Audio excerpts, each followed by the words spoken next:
Perfect একটা recipe share করব। গোলাপ জামুন মিষ্টি কিন্তু অনেকভাবেই তৈরি করা যায়। প্রথমেই মিষ্টিটা তৈরি করার জন্য আমি 2 টেবিল চামচ সুজি নিয়েছি। আমি বাজারে কেনা সুজিটা ব্যবহার করেছি। 2 টেবিল চামচ সুজির সাথে 2 টেবিল চামচ পানি মিশিয়ে নিয়ে আমি এটাকে রেস্টে রেখেছিলাম 5 থেকে 7 মিনিটের জন্য। এখন একটা মিক্সিং বলে নিয়ে নিব ফুল ক্রিম গুঁড়া দুধ। আমি 1 কাপ পরিমাণে ফুল ক্রিম গুঁড়া দুধ ব্যবহার করেছি। সাথে এখানে দিয়ে দিব 1 টেবিল চামচ ময়দা। এখন আমি ব্যবহার করেছি 1 চা চামচ বেকিং পাউডার।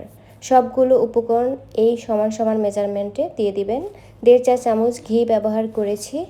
এখন সব কিছু একসাথে হাত দিয়ে একটু ভালো করে মিক্স করে নিতে হবে আর এমনভাবে মিশিয়ে নিতে হবে যাতে ঘিটা গুঁড়া দুধের সাথে বেশ ভালোভাবে মিশে যায়। এতে করে মিষ্টি থেকে কিন্তু দারুণ একটা স্মেল আসে।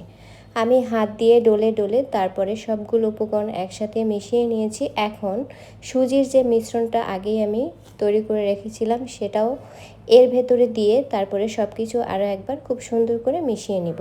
একটা নর্মাল তাপমাত্রায় থাকা মুরগির ডিম ফেটিয়ে নিয়ে তারপরে এখন আমি এই গুঁড়া দুধ দিয়ে একটা ডো তৈরি করে নিব। আর এই গোলাপ জামুন মিষ্টি তৈরি করার জন্য এরকম একটা স্টিকি ডো তৈরি করতে হবে।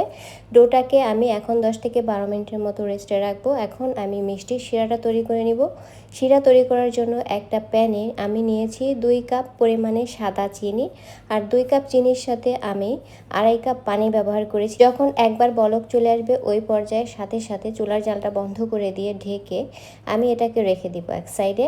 ফিরে আসছি আমি মিষ্টির ডোয়ের কাছে। ডোটা কিন্তু অতটা স্টিকি নয়, এখন মিষ্টি তৈরির জন্য একদম পারফেক্টলি রেডি হয়ে গিয়েছে। হাতে আমি একটা নির্দিষ্ট পরিমাণে ঘি লাগিয়ে তারপরে মিষ্টিগুলোকে তৈরি করে নিব। আর আমার সবগুলো ডো দিয়ে মিষ্টি তৈরি করা হয়ে গিয়েছে। এখন আমি মিষ্টিগুলোকে ভেজে নিব। ভাজার জন্য পর্যাপ্ত পরিমাণে তেল নিয়েছি। তেলটা যখন কুসুম গরম হবে ওই পর্যায়ে কিন্তু মিষ্টিগুলোকে দিয়ে দিতে হবে। খুব বেশি গরম তেলে এই মিষ্টিটা দেওয়া যাবে না, এতে করে মিষ্টির উপরে খুব দ্রুত কালার চলে আসলেও মিষ্টির ভেতরটা কিন্তু কাঁচা থেকে যাবে। তখন আর মিষ্টিটা ভেতর থেকে কিন্তু রসালো হবে না এবং নরমও হবে না। এই মিষ্টিগুলো ভাজা কিন্তু হয়ে গিয়েছে। এই পর্যায়ে মিষ্টিগুলোকে তেল ছড়িয়ে তুলে নিব।